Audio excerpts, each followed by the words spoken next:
Ladies and gentlemen, welcome to the Gift of Gaming podcast. And 2026 is likely the year of the backlog for us here at the Gift of Gaming podcast. And we're going to tell you everything we've got on that list.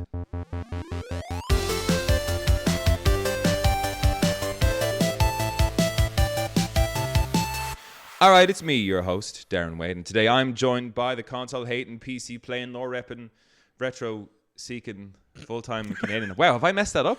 You got lore seeking and retro repping. In the wrong places. Backwards. Yeah. It is the console-hating, PC-playing, retro-repping, lore-seeking, full-time Canadian himself. And, of course, my own blood and brother, Andrew Wade. Chris Roberts, I didn't even give your name. Fuck, man! Man, I have not had my coffee today, it would appear. How are you, gentlemen? Doing all right, man. Living life.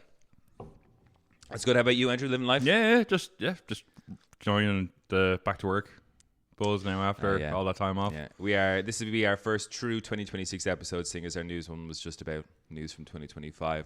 But we kind of, I don't think even with the Game Awards or us as a group, generally speaking, have been overly pumped for any games coming out in 2026. There's a couple like absolute could be some of my favorite games, but like as a whole, it's not looking that great. Yeah. So I think we're all waiting for one, but there's no guarantee it's going to be a 2026 release anyway. So yeah, I've got like 2 or 3 on my list that I'm keen to play, but no idea if they're going to be amazing. So it's not exactly as if I'm pumped like I would have been for a Final Fantasy Part 3 or anything like that.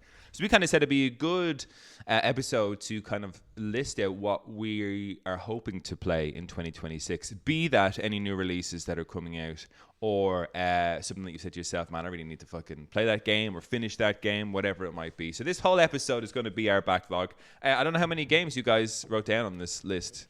Oh, I'm just going to... Wrote down? Yeah. I'm freestyling, man. You know me. I don't plan. Oh, that's true. It's all on me, guys. Don't worry. I'll keep it together. Planning's for responsible people. Well, thank you, Chris. Yeah. I appreciate that. Responsible people are lame. We don't like them. Well, who would like to kick it off? Well, let's say one of the games you're kind of most looking forward to play in 2026, be it a backlog game that you said, fuck, haven't gotten to that, or something new. Who wants to kick it off? I mean, the obvious one for me, and being like the resident Souls like guy on this podcast, the Duskbloods is the clear like winner for me this year. Yeah. We still don't have an actual date on when it's expected to come. We don't even have a quarter on when it's expected to come out. This would be a good. I'm going to use this as a segue. Let everybody know what our post show is today. Is that I've selected a number of games, including Duskbloods. So we'll discuss. Will it come out in 2026? Well, they've already said 2026, and I don't think From Software really has a history of delaying games. I mean, mind you, they don't give us specific dates until like very soon. Holy shit, it's very soon. How do you think they're going to fare it being their first iteration on the Switch? Switch exclusive, right? Duskbloods isn't coming out on anything else, right? Nothing else. It is Switch exclusive, so it is their. I mean, they're no stranger to exclusives. I think if anything, exclusive could make the game even better. I mean, it sucks that, I won't be able to play it on PC, but I do think it's going to be very well optimized for the platform it will be released on, so I am excited for that. That being said, it is the Switch 2, and it is an online only, I think, PvE, VP, kind of like, I think it's going to be like another extraction type shooter game. Maybe not extraction, but it's big online map, and Switch 2 or Switch in general, Nintendo is not good at online, so that does concern me. Yeah, a strange choice in general for From Software to go for a Nintendo exclusive game. I think they were just fed up with hearing like remaster Bloodborne or give us Bloodborne 2, which is completely out of their power. Yeah. So they just went to like one of the competitors and said, "Sure, we'll make Bloodborne quote unquote Bloodborne 2 for you guys instead." So I think that's the idea. And if you had to put it in your head, if it was going to release this year, when would you most like it to release, Chris? I mean, I feel like we'd already have a date, but I had it in my head like March or something. But I feel like we would have a date if that was the case. It seems like a lot of games are slotted for like February, March, really. Like Resident Evil, whatever we're at now, Requiem. Yeah, 9? 9, I think that is. Yeah, it's coming out in a month, which like it's mental. And Nintendo in general has like their slate for spring is mental. February, March, there's loads. But the last Nintendo Direct I watched, there was a absolute ton of stuff coming out in kind of February, March, April, springtime. So yeah, it looks like the earlier part of the year is pretty busy for games. I was just looking before we said this episode. I was like, what games are coming out this year that I maybe have forgotten? June, July, August. A GameSpot article had nothing to put in there. There's no games pegged for June, July. I think I was reading the same empty. one. Yeah, nothing in June, July, August. Yeah, March and February were fucking. Yeah, stacked. absolutely. Yeah, we got a real heavy first part of the year, and it gets quieter and quieter. A couple of winter releases, but it's mostly the start of 2026. Dustblood's a fine choice, Chris. Yeah, the classic Chris choice. That's going to be one of my few day one purchases. Nice. There. Yeah, excellent. Andrew. I'm going to play a game that I bought 2 years ago. I played it for about 10 minutes, got fed up with it, and now I just want to settle down. Space Engineers. I don't think I even know Space Engineers. It's a physics and engineering game where you basically have to build a spaceship. So you're marooned on a planet, you mine all the resources for it and build your spaceship and try to get back to space. And then if you can get into space, build massive fleets and take on other players and stuff. But I'm just struggling to get the booster rocket to actually fire. Never mind, actually attach it to any ship. So it's cool. A lot of YouTube tutorials going on at the moment, a lot of things, but it's... Interesting question. Do you think that's the sign of a potentially poorly designed game? No, it's designed to be brutally difficult. Like it's designed that you need almost an engineering degree to actually do the proper stuff in it. Fuck that doesn't sound fun at all. It's not and it does not hand. Is it one of those wiki open games? Because I've played a few of those and I've come to thoroughly enjoy them, but trying to jump in blind and I'm not going to really wiki for any of this is fucking impossible.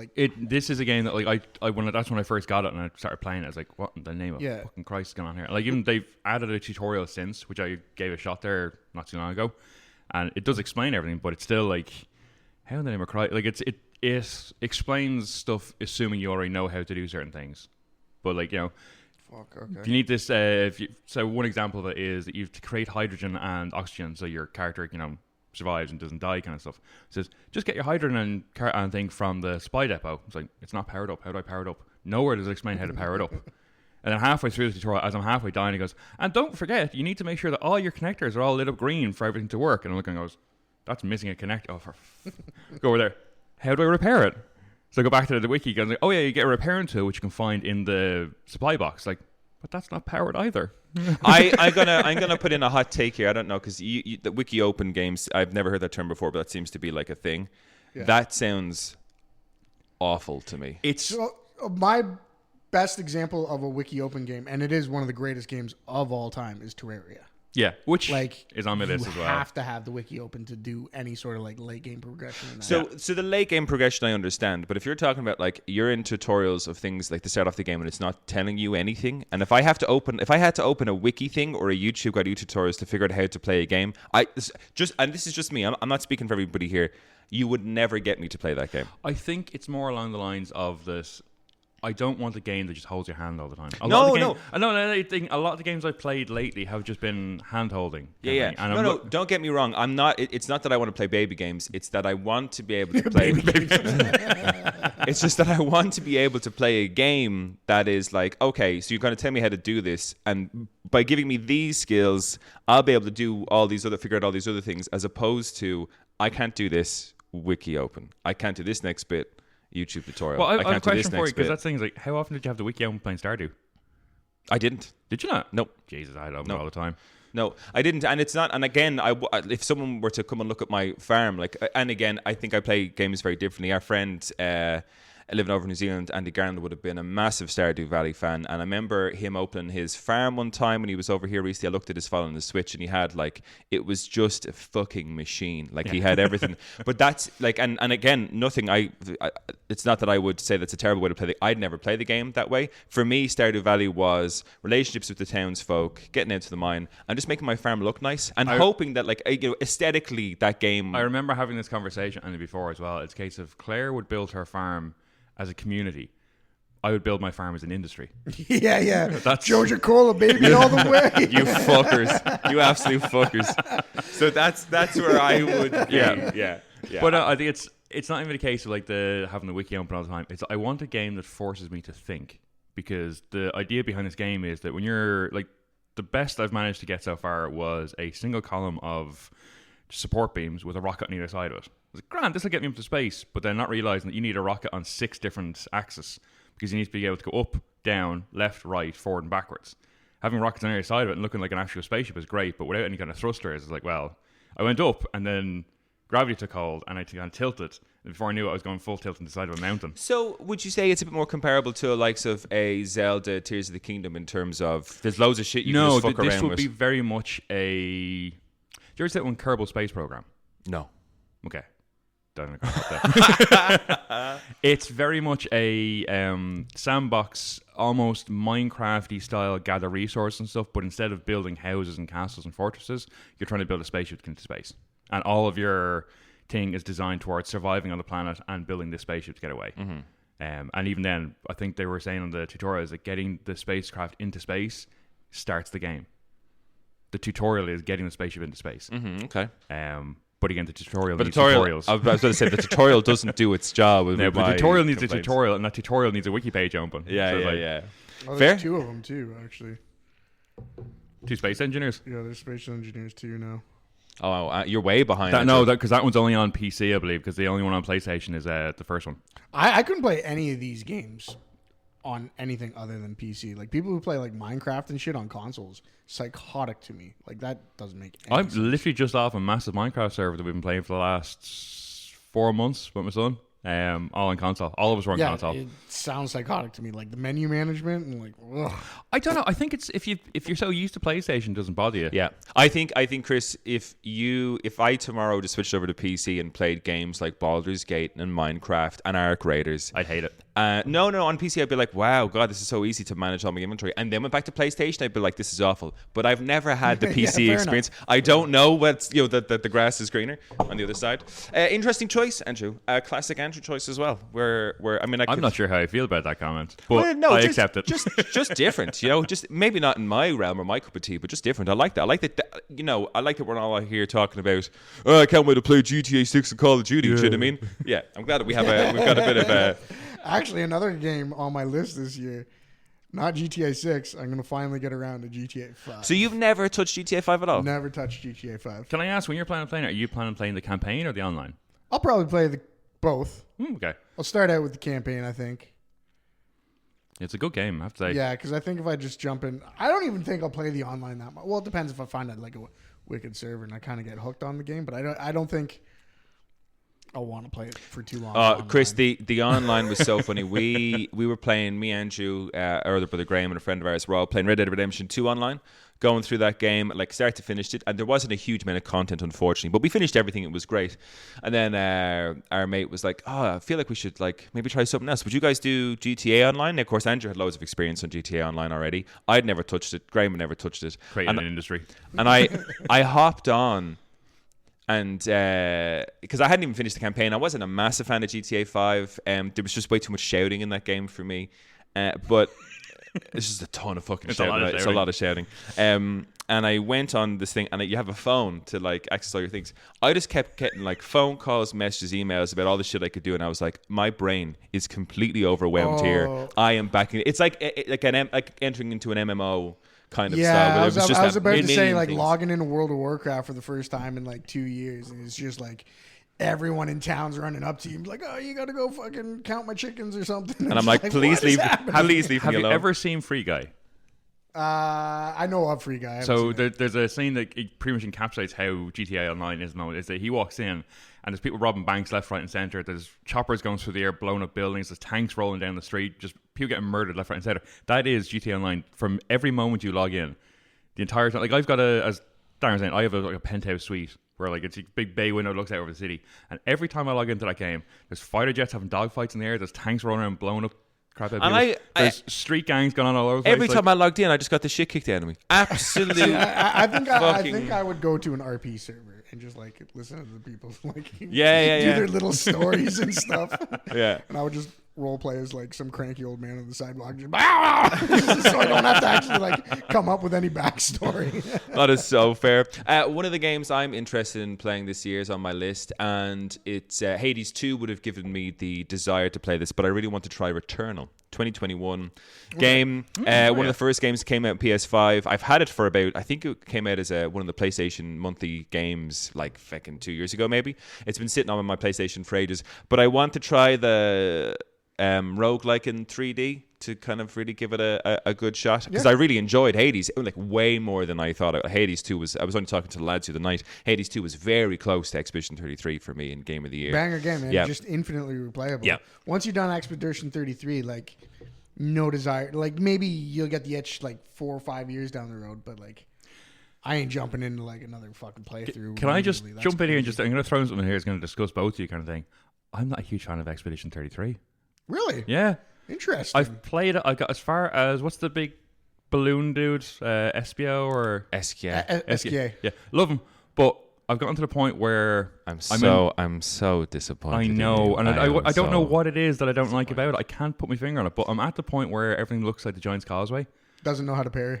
Doesn't know how to parry. I can parry and... Doesn't know there's a parry button. Do you know what it is?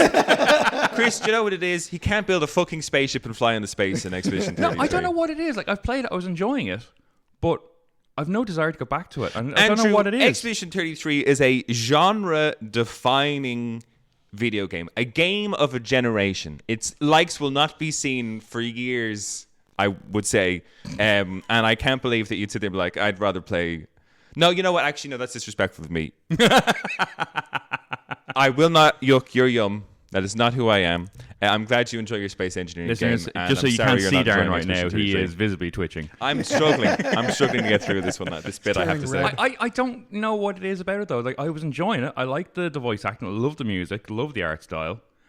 But, I don't know. It's just not... There's some box that's not ticking. And every time I go turn on the PlayStation, I see that. I see Arc Raiders.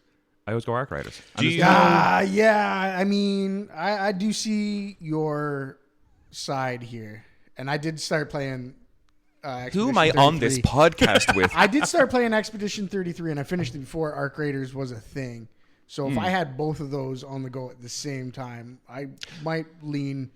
Yeah, and Arc Raiders too. Do you know what I think it might be as well? There's no loot. No. Well, yeah, loot is a huge thing for me.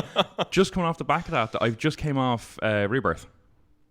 Yeah, so that might have just the whole open world kind of thing. Might just be a bit of a. It's a different kind. It's a different kind of open world fatigue. Oh, actually, no. Wait, Rebirth I haven't played, right? Rebirth's the one you haven't played. Yeah. No, I just come off the back of that. Finished it. Thought it was fantastic. But I think it's just after playing such a huge RPG to go into another RPG straight away, I may have just been a bit of a. True, very very different games, and I wonder, is it the turn-based combat that's not gelling with you? No, I like that, and I love trying to learn the enemies and trying to learn the moves and getting my ass kicked repeatedly by them, but going back in again and knowing how to dodge things. Like there was one, it's like a hooded guy with a massive sword. That he keeps amping himself up with blood power to get to. Couldn't I figure out how to get down his shield and realize, oh wait, you can shoot the shield with your thing and then just normally attack. Didn't realize you could shoot the shields off individually and then it's just okay. I'm sure there was a better way of doing it, but I no. It's just I play more of the game. Play more. It's such a good game. I know, I get that. It's just no interest at the moment. Every time I turn to play, no, listen, that's my fair. PlayStation right now there's 4 games on at the moment. There's Stranded Alien Dawn, which is one of the ones I'll mention. There's Terraria, which is one of the ones I'll mention. There's Space Engineers, which I've already mentioned, and there's Arc Raiders. And all of those surround Expedition 33, and I don't even look at it anymore because of those other games. And I can't. Every time I turn the PlayStation on, that one just gets further and further down the line of it's not getting played, and it won't get played. Oh, Andrew, listen... Some games not for everybody. I can't speak to all of those games, but yeah, at least 2 of them are. One is definitely better than Expedition 33, and one, I could still argue. Which one do you think is better than Expedition 33? Terraria. Yeah. Terraria smokes Expedition 33. It's one of the greatest games ever created. Oh, You've never played it, have you? I have. Yeah. Yeah, not a fan? Not a game I was... No, not to say not a fan. I enjoyed it. Not a game I was willing to pump hours and hours into. I had no issues with the game, but it didn't... That's crazy, given...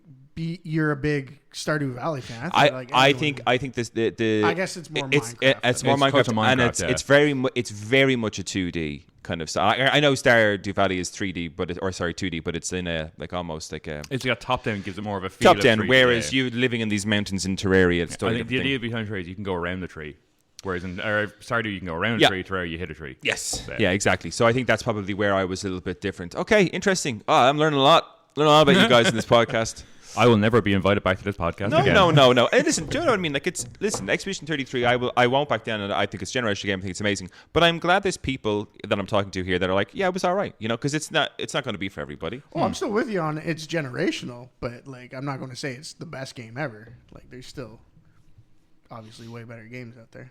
Well, okay, we're leaning a little bit off topic here. But Chris, in your eyes, what is the greatest game ever created? Oh, okay. So now we're talking personal choice. I'm just going to... I have a nostalgic attachment to Dark Souls 1, but I do think Dark Souls 3 is the best of them. Okay. Final Fantasy 6 is up there, but again, nostalgic. Yeah, I don't know. No, sorry, I was putting you on the spot there. That'll be a different... Street Fighter 2 specifically. Mm-hmm. Yeah, Street Fighter 2 is the greatest of them. Yeah, for sure. No, we'll come back. That's a loaded question, and we'll come back to that one on a different episode. Yeah.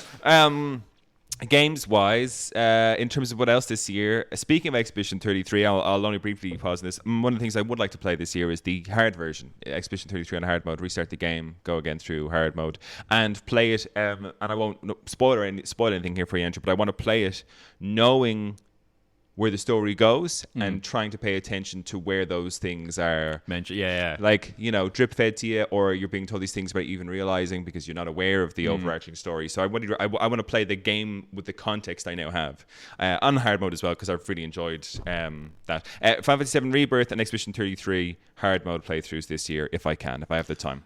I could not play Rebirth on hard mode because I actually, and I hate myself, I had to turn down to easy mode when I was fighting Guy in Iraq. Because I could not do him on normal. Just whatever it was about my play, Are you good at video games? Fuck off.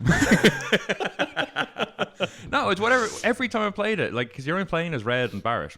And what I will give you is it is a tough combination of characters for that boss fight in Final Fantasy VII Rebirth.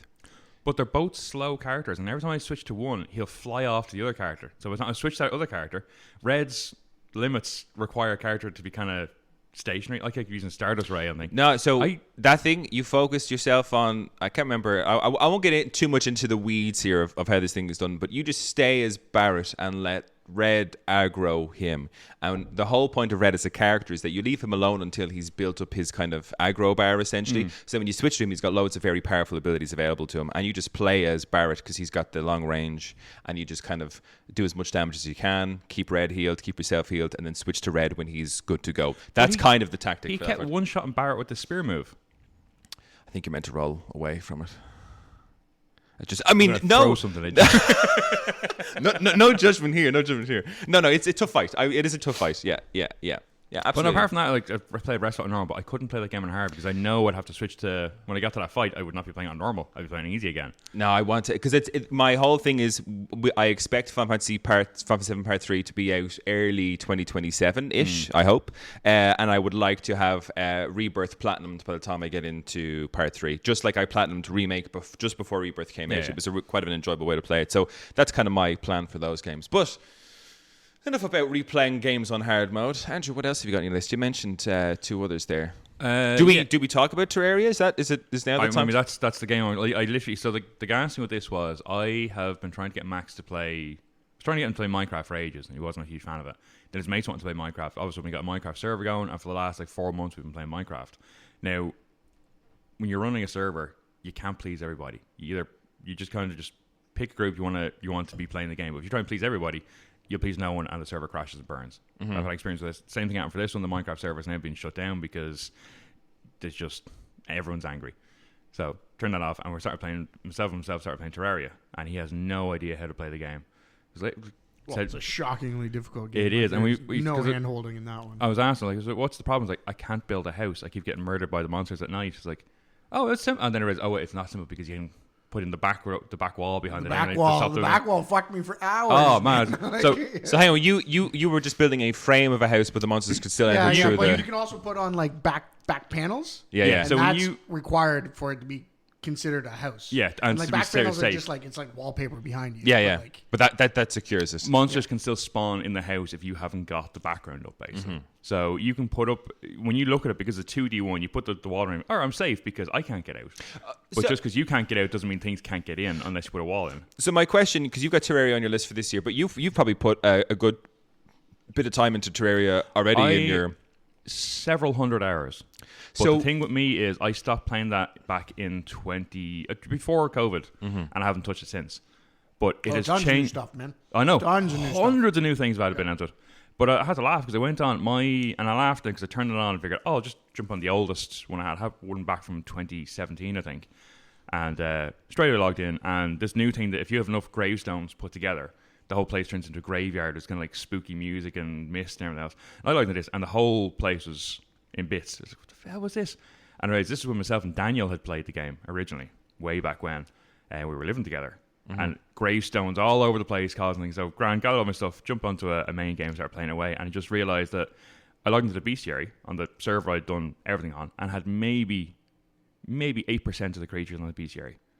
It's like there's so much stuff that's been added since back then, and it's just like, so it's a new game as far as I'm concerned, because like, there's so grappling much hook, more. man. What? Grappling hook's the first thing. Like I can't even play the game without the grappling hook, so I have to rush it. That was the last thing I got when I was playing the last time. It's like it's a complete game changer for it. But yeah, no, so I'm looking forward and to play it with someone, because I played it with Daniel, it was great, and then I tried playing it solo, and it's like it gets boring fast when you're playing it by yourself. But now playing it with Max is great because it's me and my shining purple armor and wings and fucking everything else, and him as a little dude going around. I can't build a wall. I can't build a wall. Yeah. Oh, The it's gonna be fun. classics. Yeah. Chris, what else you got on your list for this year? What did I already talk about? Got the dust spots. Oh, Marvel Tokon Fighting Souls is supposed to come out this year. Nice. I want to give that. Do we have a date for that? We don't have a date yet. No, it's not even an Evo, which is crazy because Invincible is apparently going to be an Evo. It's not released yet either. Yeah. So, but I think maybe we do have a date for that. But so that would be on my list. No idea if it's actually going to come out this year. Trying to think of my backlog. Like, I want to get around to Red Dead Redemption 2 this year. Excellent game. Never played it? Never played it. No. I've done like the first like Hunt the Wolves. Yeah. I've done that like 3 times, and then I just I don't know. One of my Life favorites. gets in the way. One of my favorite clips about Red Dead Redemption 2 is some streamer. He's an English guy, and he's giving out toss. He's like trying to find John Morrison in the snow in the mountains after he gets attacked by the wolves, and he's like, "This is stupid. How long do I have to walk around the snow for a stupid fucking game?" And then it clips to the end scene of the game, and it's still him playing, and he's just in floods of tears. So like, obviously that dude got right into that fucking game. Yeah, there's definitely at some point there's a switch that flips, but. Other than that, I don't know. I just got a huge library of games already, so it's just going to be going back and playing through them. How much of give me a rough percentage of how many of games in your Steam library do you think you'll get to this year, Chris? Like games I'll actually play, or like games I'll actually like beat? Let's go for beat. I don't know. I've already done one actually. What was the one you've done? I've already done 2 actually. Done Cuphead, and last night I 100%ed a game called Ooh. Ooh. Yeah, it's like oh. You're this little like caterpillar guy that like drops his caterpillar like balls and they explode and launch them. And it's just like a puzzle game. Okay. All right. It was was fun. It was fun. What did you think of Cuphead? When I first turned it on, I was like, I'm never going to get through this. This is the hardest fucking game such a I've brutally ever hard played in game. my life. And then by like, I don't know, maybe not even like 10 hours later, I was just like, like my only goal was to S tier everything. Yeah. That was it. Like Yeah. everything else was, I was like, when did this game get easy? Like, Yeah. what the fuck just happened? The art style of that game is insane. Art style, I fucking music, love like, that game. They had something. You know, it's hand drawn too. Yes. Yeah. That girl, like, and apparently there's an interview with her. She's like, I almost went fucking mental. Like, I'm not surprised. Oh, Did you like imagine like that in motion? I'm like, how many stills for each fucking thing? Like the bosses, like how many impressive. different? Yeah. I can't imagine. I fucking. And you know, funny on the flip side of that, because that is a gorgeous, like, clean animated game. After I beat Ooh last night, I booted up for the first time ever Pizza Tower, which is like Cuphead, and then Pizza Tower, which is like the 90s kind of like. Do you know what I'm talking about, Pizza Tower? No. I gotta try and bring it up it's here. got like that 90s kind of like Ren and Stimpy, Rocko's Modern Earth kind of like animation. Oh, okay. It looks like What's it called? Pizza Tower. Pizza Tower. I don't want to say it looks like trash because it actually for what they. Oh yeah, it looks like a cartoon that would have been on Cartoon Network for sure. Yeah. Okay. Great fucking game. So I started playing that last night too. So I think my backlog this year is just going to be those. I think I'm going to do a lot of like handheld gaming too. Oh, sorry, I thought you meant like easy games, but you mean actually on your Steam Deck or on a Switch too? Yeah, okay. I was like, I just want to be handheld through my games this year. My house is so cold that like I just close all the doors in the living room, turn on the fireplace to keep warm. So now my computer's in the other room. So I'm just handheld. Nice. That's the way to do it. On my list, I'm gonna mention two that are not necessarily backlogs, but two games that I'm excited for this year. One is South of Midnight, Xbox exclusive game that was only announced at the Game Awards. For the, excited about that one. It's the deep south, like down by the bayou, and it's all about that kind of like. I think the music's going to be incredible. Like that era, if you could put me kind of musically anywhere, it would have been in New Orleans back in the 30s, 40s for all the music that was happening there. Like that's it. And I think South of Midnight has vibes of that or throwbacks to that. It's in a fictional deep South America, so it's not based in a real place, but I think it has all those kind of vibes. Is this like a Far Cry style kind of game, or what's I haven't seen anything for this one. It's a kind of action adventure. I don't think it's open world or anything. I would say almost like Souls, like. Yeah, but it's like the art style is really interesting. It's a mix between, I would have said, like cell shaded and like hand-drawn, stop motiony in terms of how the movement is, but it looks like a real. It has the lowered frame rate. Oh, I like that kind of like, I want to say like 12 FPS, kind of like that jank that they're going for these days. So it was one of the things where, not that I'd ever say miss being part of the Xbox infrastructure. I've always been happy to be PlayStation, but when I saw that game, I was like, that's a game I'm sad that I'm not going to get. And then Xbox crashed, and they were like, hey, we're going to give all our games to everywhere. So I was like, oh, maybe South of Midnight, and it hadn't been mentioned until the three of us watched the Game Awards, and I was like, fuck yeah, okay, maybe I will get a chance, because there was part of me that was considering on my laptop or something like buying a month of Game Pass so I could play that game. But that wasn't really what I wanted to do. So now get on PlayStation. The other one is, I don't know if you guys have seen this, Crimson. I mean, I'm sure you might have seen something about this. Crimson Desert. No, Crimson Desert. Crimson Desert. Yeah, I was looking at that myself as well. Isn't that the Korean MMO, like the pay to win MMO? No, it's a single player open world action adventure game, and it looks fucking mental. Oh, okay. So it's Crimson Tide. Is that? No, it's something Desert then. With this one, Black Desert maybe. Maybe Black Desert. Is what I'm thinking of. So this one initially was going to be an MMO, but they decided to put it as a single player. The trailers look fucking insane for it. It is basically based in a medieval world. You're this character. I don't really know what the premise is or what the story is. I've seen very little. But in the screenshots of the small trailers, like, you can do so many, like, there's hot air balloons, medieval stuff, but there's hot air balloon stuff. I saw the guy in a mech suit at one point, a weird kind of like, what would you say, steampunk kind of mech suit. He was riding a bear at one point as a mount. Like, the game seems huge, and the different kind of weapons that your character can use. He had this deadly spear fight. It was like something from Dynasty Warriors. Do you know what I mean? He was using the spear in that way. They made Black Desert. It's the same company. Oh, the ones that are doing Crimson Desert. Yeah. Why do you make that noise and that face, Chris? Am I about to be very disappointed? It is a very, very aggressively microtransaction game. Black Desert, like pay to win microtransaction. That's it. Because that was MMO though, right? Yeah, but it wouldn't stop them from putting it into a single player game too. Just like, hey, buy this sword. All of those mounts we've just been discussing could well be. But I don't mind. Like, if it's a single player game, I know, or at least I should be able to, from start to finish, play that game. Yeah, maybe I can't get any of the cool mounts or whatever else, but the game still looks just wild, like wildly interesting in terms of how much they seem to be stuffing, how much non-medieval stuff is being stuffed into this what appears to be medieval world. That I'm like, yeah, give me some of that. Like, that's not what I thought my reaction would be. I'd be like, fuck, it's stupid having a mech suit and a blah, blah, blah. But I watched the trailers and I'm like, this game looks fucking crazy, and I think I'm all about that. So Crimson Desert is another one. It's not taking itself as seriously as it should. Like, no, I don't think so. But it still looks like, graphically, I don't think it's anything to scream about. Like, it's not going to be as good as on Horizon, next gen, blah, blah, blah. But I think it looks good enough. The graphics are great, but I mean, if the gameplay isn't up to scratch, it doesn't matter how good the graphics are. Yeah. So I'd take lowered graphics with better gameplay any day. So I think in terms of games this year, I think South of Midnight, Crimson Desert are my only ones that are coming out this year. One of the ones that I mentioned, and it's kind of a bit of a cheat, but one of the ones I do want to play if it does come out this year is and it's a fingers crossed, touch wood type situation. If we get, and I think we should be in around the time scale, maybe kind of like early summer, the Monster Hunter Wilds DLC. Like that big, like the Iceborne that we got in World. This is the thing. I've looked at that. I'm excited about it, but if it doesn't massively scale the difficulty, yes, I'll be done with it within like 2 weeks. But I think that's what I was only talking to Kevin about this last night, and we were kind of saying that I hope it does, because I'm still in this world where I'm like, okay, I enjoyed that game, it was too easy, but I'll leave my final thoughts until we get Iceborne, because as Chris would agree, Monster Hunter World, not a fantastic game by itself. That Iceborne DLC makes an incredible game, and I think the same thing happened with Rise. Rise wasn't great until Sunbreak. Yeah. So I'm hoping we get Wilds DLC, and then I can judge that game in its entirety. And it's a game I hope that we can all get back in and play again. Yeah, difficult to play, great multiplayer game. Like and hoping that that'll be something that I can put on. I think the idea was like with the other one, like you had to group up to take like Fatalis.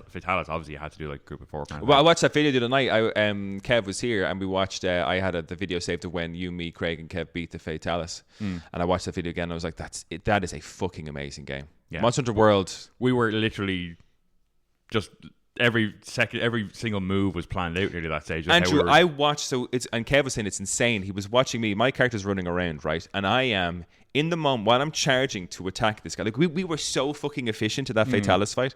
I was charging this dude, and in the space I had to charge him, I was able to, while running, manually craft a couple of max potions for the no doubt flame thing I'm about to get wrapped up in. Get hit by it. But like every movement, and Kev was laughing because his whole thing was he was an archer, so he was just long range, getting as much DP damage in as he could.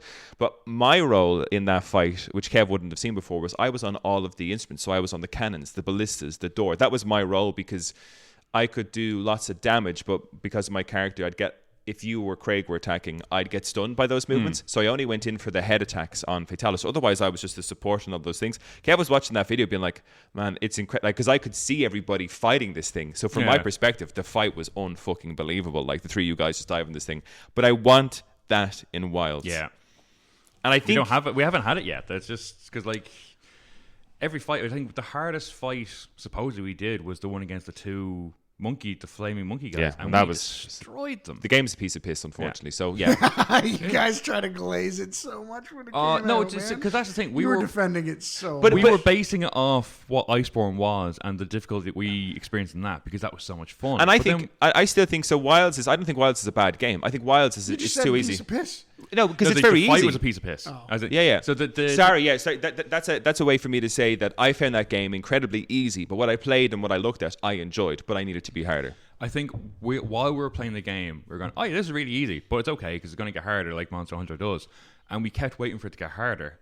But it plateaued at a point where it's like I could solo every single creature in that game. I had the same problem with Rise too. Once you got like the Nargacuga gear, it's like...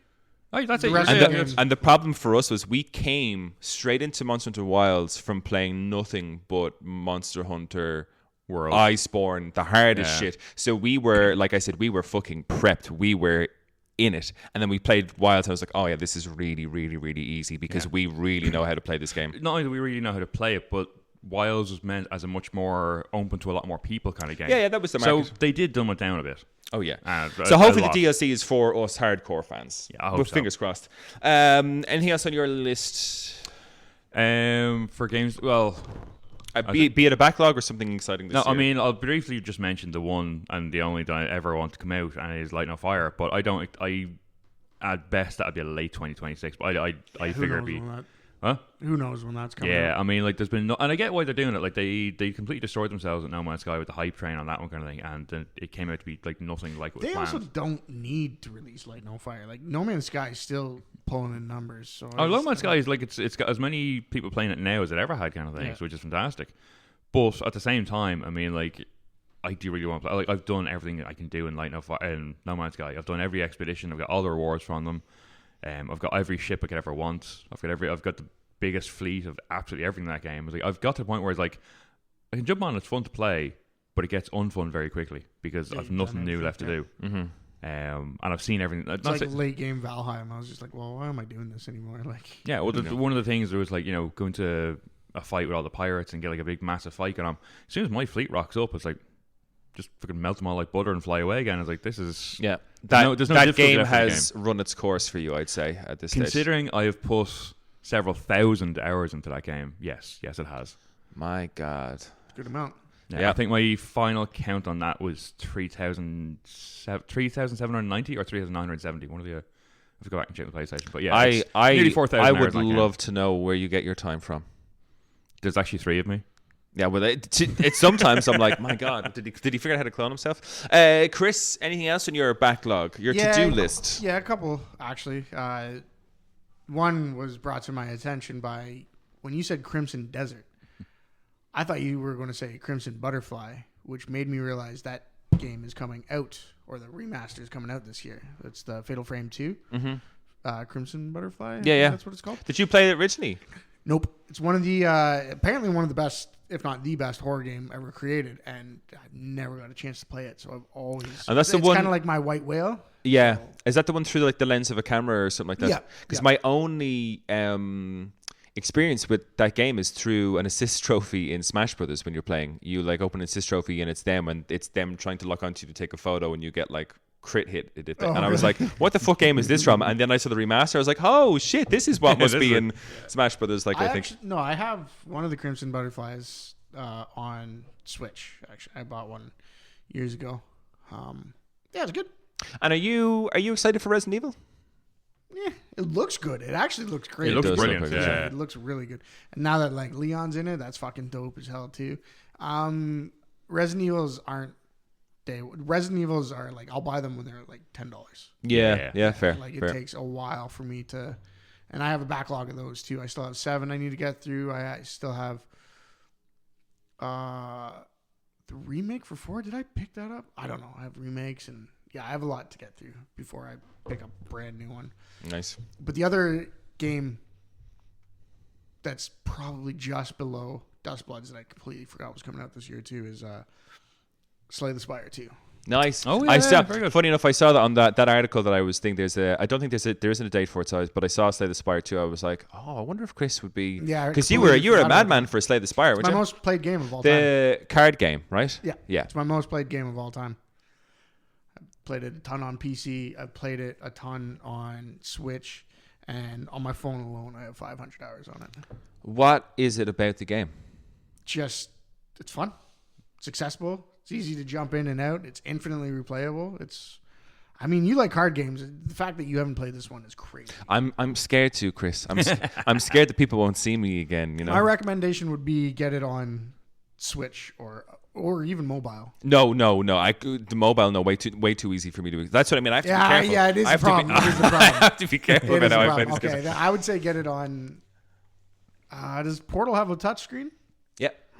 Maybe PlayStation. Then. Because the Balatro, this is why because I do love card games, but Balatro was one of those things where I was playing that and I was like, oh no, Balatro. I need to step away from this Yeah, before yeah, I. yeah. Portal only has a touchscreen to hit for you to double tap to get the touchpad thing. It doesn't actually have a touchscreen on it, does it? Yeah, I think the whole screen is touchable. Again, it depends. Like again, I think touchscreen on Slay the Spire, but if you're playing it on PC, Slay the Spire, there's no touchscreen on your PC. Well, right? you dragging a mouse. Yeah, so I'm sure I did the same thing. Just it's- drag a cursor. It's just as accessible. Like I would say, console is the worst because I don't like clicking on the card and then having to go through and select and clicking on like the monster that I want to attack. I think that's just the worst way to play it. Whereas like mouse, you just click on card, drag it to the dude, or like touchscreen, you just drag. Yeah. No, I don't know if the Portal would do that, unfortunately. But speaking of kind of, I suppose, those smaller games, I've got 2, 3 kind of, I suppose, indie studio games I want to play. Cocoon. Don't know if either of you guys have heard of Cocoon. Yeah. I 100% of that last year, I think, or the year before. Yeah, it's a 2023 puzzle adventure game Yeah. developed by Geometric Interactive and published by Annapurna. And Annapurna tend to publish some good stuff. Did you enjoy it? Because I haven't really paid attention. It was a trippy game. Far too easy.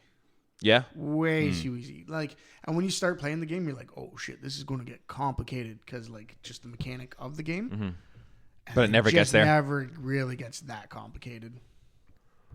Worth playing, do you reckon? Should I? Yeah. Okay. I didn't get it on sale. Yeah. I mean, how much is it? I got it. It was one of the monthly free games on, so I absolutely just worth it. yeah. Worth it. The other one I have, which I started actually, it's been kind of like my first one, is Neva from the guys that created Grease or Gris.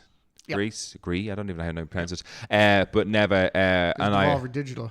Yeah, right. Yeah. One of my favorite publishers. For sure. The opening for that game was heart-wrenchingly good, and I was like, right, I'm in for this, like, you know. And it's beautiful. It's one I'd want to. If I had 2 hours of an evening, and I just like, you know, known in the place, it's a kind of a game I really want to absorb, because the first kind of hour I played, I was sitting here like in total silence, but like just like the birds singing, the background is beautiful art, and the game for the first section was just running with the small kind of wolf thing you have with you, and just figuring out how you can interact with them. Do you know what I mean? Again, not too many, doesn't give you too many tutorial things. It's like, oh, just fuck about here in this little place for a while, which I quite liked, you know. But again, not space engineering level hard. It was there's only so many things I can do. I'll try a few things here, but that's story-wise, that looks like it's a fantastic one. Very, very Studio Ghibli, Princess Mononoke vibes for those who know that anime movie studio. Really those kind of vibes. Really looking forward to that one. And then the third one I want to play is, because Graham picked it up and we share PlayStation profiles, Hi-Fi Rush. After all our talk, and I'm a big music guy, after all our talk, I'm like, I should really sit down and play Hi-Fi Rush. I think I'd really enjoy it. So that's on my, I think Neva and Hi-Fi Rush are two of my, I'm absolutely definitely doing them this year, along with my other one, which I'm definitely doing this year because I did the first one last year, is Final Fantasy 2. I want to revisit Final Fantasy 2 and go through and play that. Like, I will at some point over the next 2-3 years. 2 meant to be like the worst one? Playing through them all. So, or are you just going to go through? I'm going through them. Cool. I just want to get an understanding of, because I mean, people say 6 is, I mean, you say 6 is your favorite. For me, I really enjoyed 6, but I have a real love for 5. Do you know that kind of way? I kind of want to play through them all and get them. Great implementation of the job system. Yeah. 4 is the other one that he's commonly described as the best of all time. Yeah. I don't know, all that. Like the 1 through 3 though usually doesn't get a lot of love. No, again, it's been years since the DS back in fucking the early 2010s, maybe even before that. The Nintendo DS did I think might not even have been 1, maybe just 2, 3, and 4 got a revamp, but they were hard. I never really finished them because they were with those sprites, you know, when you get the character sprites had like teeny tiny legs, and like the design of them, I was like, it was too the weird 3D chibi, yeah, exactly. And I struggled with that, and I never finished them all because I was like, don't really like how this looks. But now I've got like the original Pixel remaster. I'm like, I'll play through them this way because I just didn't enjoy the art style of the remasters for DS. So 2, like if I have time, I'll try 3 and 4, and I kind of want to build up to say, yeah, I've played all the Final Fantasies. Where do I stand? Where do I stand with these as a series? Now that 7 remake will probably be finalized and finished once I get through these Pixel ones, you know, where do I sit in the realm of Final Fantasy? You know, because we were talking, I had a good conversation with Craig and Kev about Final Fantasy 10, and I was like, that is actually, you know, I don't give that enough love. Yeah, I started playing that again a couple months ago. Kind of fell off of it, but like, immediately playing it, I was just like, oh yeah, I remember this game. This is a good game. Fantastic. Yeah, such a great game. And if I wasn't so, you know, blinded by nostalgia with Final Fantasy 6, Final Fantasy 10 probably would be my favorite Final Fantasy of all time. Except, I think no world map really pissed me off, and I think that pissed everybody off. But I think Final Fantasy 10 is everybody's second favorite, it seems, because and I think if I had a map or I had one of those 1 or 2 other things, I think it would be undeniably possibly one of the greats in the Final Fantasy realm. I think it is at this point considered the Final Fantasy. Do you reckon so? Yeah, I think so. Wow, because I still don't know if I would. I love it, but it's second best to me to a 7 or 8, whichever one I prefer. I never know which one of those I prefer these days. Well, you know my stance on 8. Yeah. Greatest game ever, right, Chris? Greatest pile of trash. Greatest disappointment. Do you know what's funny? I played Final Fantasy 8 the first time, and I remember the first time we played it, when you get Ragnarok, the ship, that game slowed down to an absolute snail's pace when we had it on PlayStation. Like, just game couldn't handle the rendering of the Ragnarok as it came into view, kind of thing. It was even the overworld in general. Like, you could count the pixels in his hair. Like, but it was fucking bad. This is the thing, though. Like, sometimes I know exactly what cutscene you're talking about. When Rinoa is falling through space and you have to catch her, our PlayStation couldn't handle that. But this is the thing, right? So our PlayStation couldn't handle it. And I remember the case of you had to pop the thing, wait for the disc to stop spinning, and literally going like a fucking saw blade at this stage.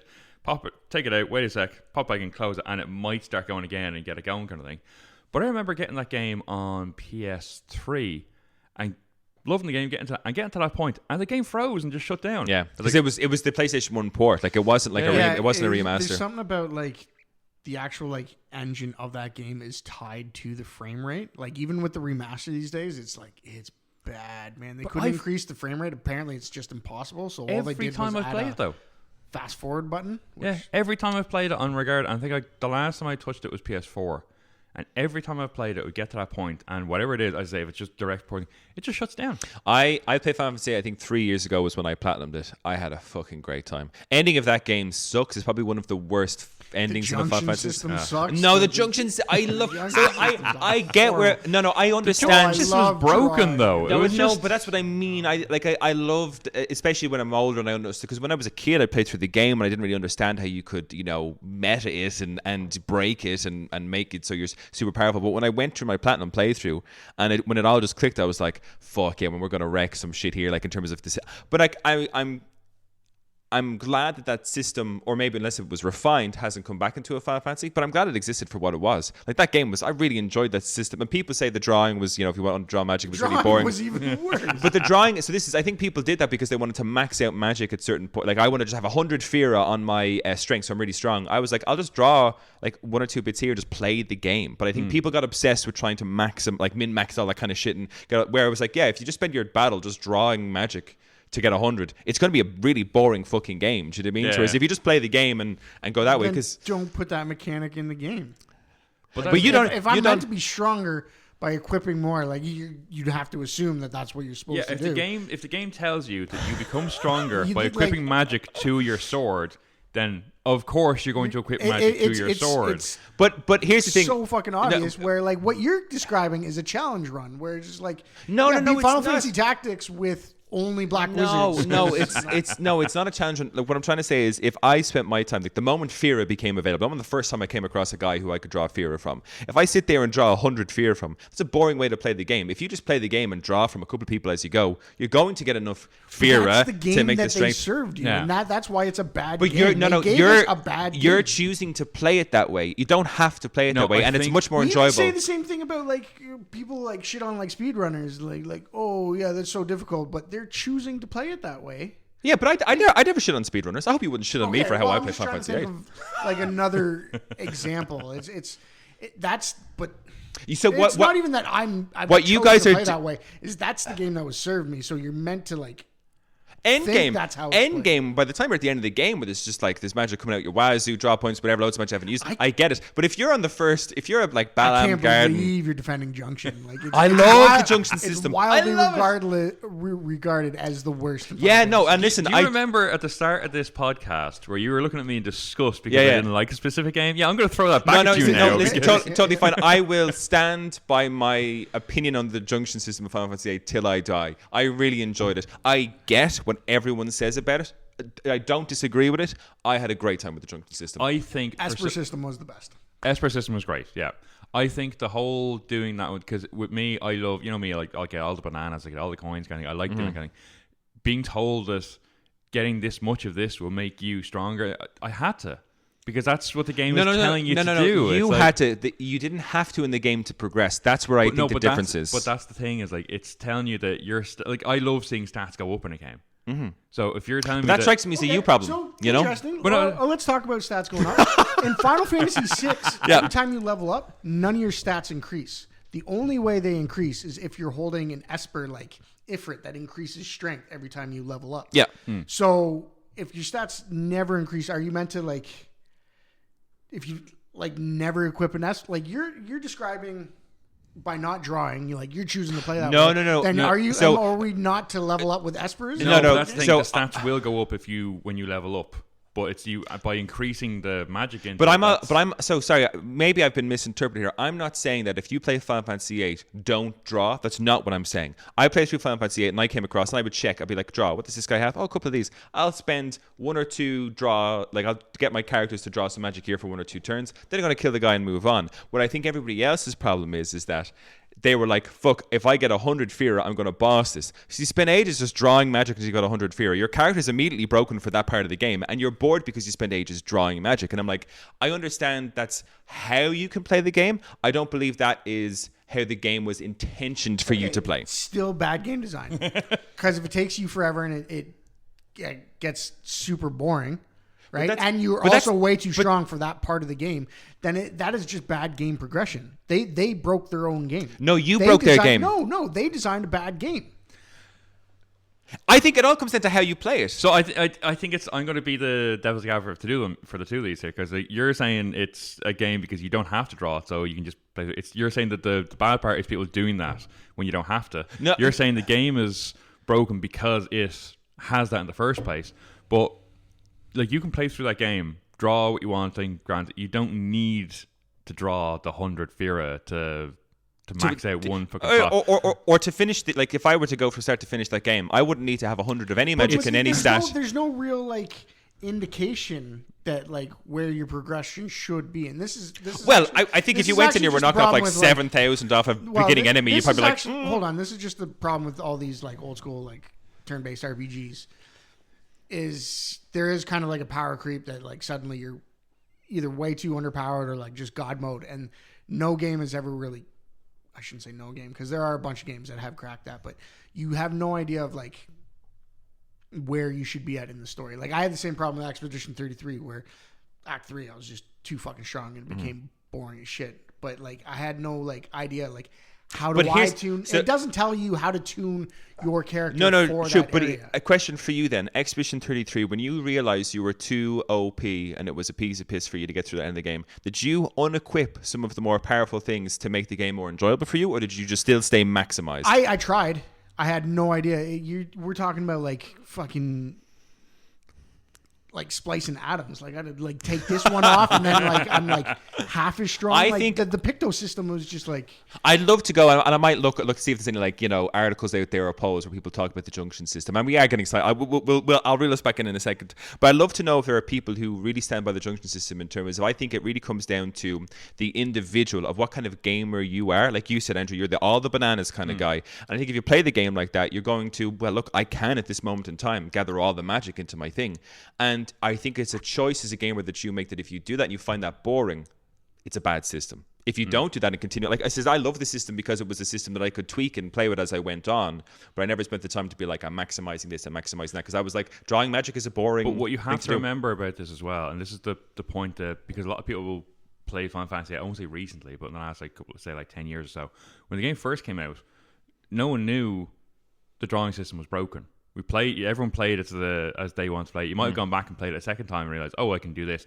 I very much doubt anyone on their first playthrough of that game, when it first came out, realized how broken the drawing system was and then started abusing it. Because like when we were playing that game, there was no internet to figure out what people were doing. There's no Reddit to tell you what people were doing. It was simpler times. You see a magazine in the shop and go, oh, we've discovered this, and this. You can do this and you can improve it. But you'd have to be seriously into the finer parts of the game to have realized that while you were playing through it the first time. Yeah. So in regards to the game being broken, it's broken now. No, it is now after everyone's realized it's an exploit. But when in the game, once you find an exploit, that breaks the game.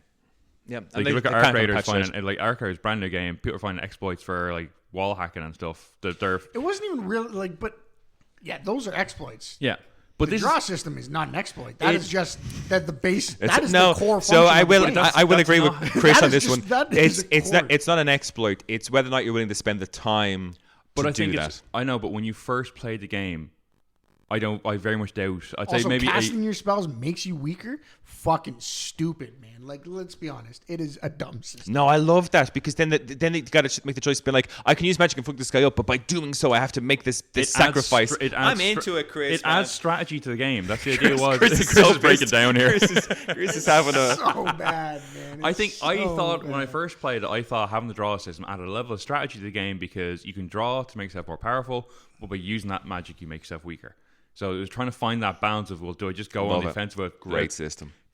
I don't know about great system. 10 out of 10 system. But I think it was when it first came out, it worked really well. But the longer it's been out, the more issues people found with it, and the more you realize that, yes, it is broken now, but it wasn't broken then because people weren't using it that way. And people were No, I think we liked it at the time because we had blinders on. Like, Final Final Fantasy Fantasy VIII is so great because Final Fantasy VII was one of the best games of all time. But now we can look back and say take that Final off the Fantasy VIII rose-colored was glasses indeed the and, like, greatest that was Final shit. Fantasy game ever made. Nine smoked 8. 9 was way better than 8.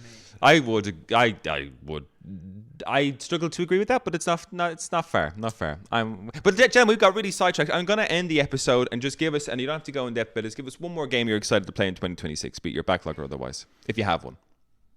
I'm looking forward to playing through or finishing Pacific Drive. Nice. Because I played up that until the point I got to the deep zone a couple of months back and then stopped because it was so freaking hard. I obviously hadn't planned ahead enough for it. And like, I'm so looking for. I've watched a few YouTube videos, tutorials, wikis, and I'm actually really looking forward because I know what I was doing wrong and how I need to be able to progress into it. I had no radiation shielding. That place is full of radiation, so. Radiate fuck. So I'm looking forward to getting back and playing that. And again, the music in that game is fucking amazing. Yeah. They added an entire new soundtrack to it recently that I completely missed, and I was like, yeah. Awesome. It's funny I didn't put that on my list for this year, but anytime I've seen that, because I do have it downloaded, anytime I see that, I'm like, oh yeah, that looks like such a good game. Chris, That Final Fantasy conversation got me thinking. I still really want to play Final Fantasy 16, so I'll keep my eye out on that. Sales for that one. Yeah. Really good game. I don't think it's I don't think it's up there with the best of the Final Fantasies, but it's Chris. I played that game. I loved it start to finish. I don't think it's up there with the Final Fantasy, but it's really different. And there's 2 DLC. I almost it's on my honorable mention on my list here, but there was 2 DLCs that have come out for it that I haven't played yet. But I'd love to go play through it again and do the DLCs. But I think you'd enjoy it. I think in terms of gameplay wise, it is a very. I was on the fence for a long time, and I got it there. I think last year. Played it. It is a savage game. Yeah, it's great. Part of me wants to just boot up Final Fantasy 15 again and just go like catch all the fish. Go on a road trip. I just want to go spend fishing. a year on the road trip. I love their little side games, the fishing, the camping. Let's all just boot up 14 and lose whatever is left of our social lives. 15's online on PC. Is it? Yeah, we can play that together. 15. Yeah. With Noctis and you're your own character. You design your own character, but like he takes place of Noctis. And that must be a PC only thing because that's not on PS5. That's so crazy. Yeah, no, it's the first I've heard about that. I'd be interested in checking that out. Yeah. I don't know how the multiplayer works if you are truly on the same team, but you can see like other people running around and stuff. Interesting. Yeah, I'd be interested. I might be lying. I hope I'm not lying. Well, at 15, it strikes me as weird. I would have said that for 14. Absolutely, you make your own character, you run that world. My final one that I'm going to mention is, of course, it'd be disappointing of me not to mention Kingdom Hearts. I was wondering if you'd managed to make it one but episode. I know I've the last couple of episodes I haven't mentioned it, but now 2026, I'm going to be pushing. I will mention it every episode. I will be counting down the days since we last had an update. I'll keep a tracker from the next episode onwards. Is there any release date for that whatsoever? No. We'll talk about it in the post show, Andrew, and how disappointed I still am. But no, my last one on my list is Kingdom Hearts 3 because I've only finished Kingdom Hearts 3 once.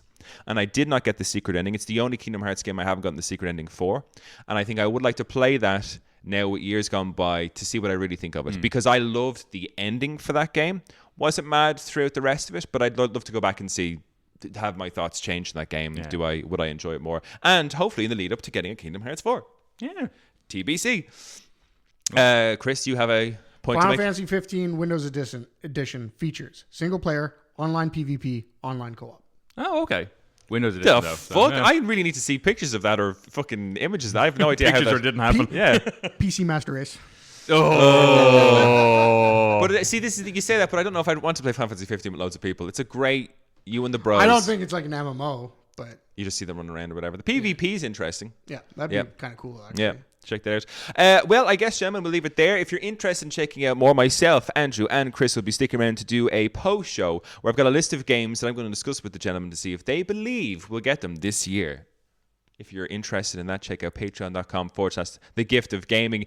And if you're a person who likes to consume your podcast through YouTube videos, if you're a freak, we have all our videos up on YouTube. They're not videos, they're just standstill images, but you get to hear our voices on a YouTube video. It's something, right? Hidden cameras, haven't you? It's an the whole time. You can check out youtube.com/@thegiftofgaming for all our YouTube videos as well. Andrew, thank you so much for sticking around doing this episode. Chris, thank you so much for sticking around and doing the show for us. And to always our a pleasure to shit on Final Fantasy 8. All right, we're going to have a little chat after the show, Chris. And to our listeners, as always and forever, keep enjoying the gift that is gaming. Peace out.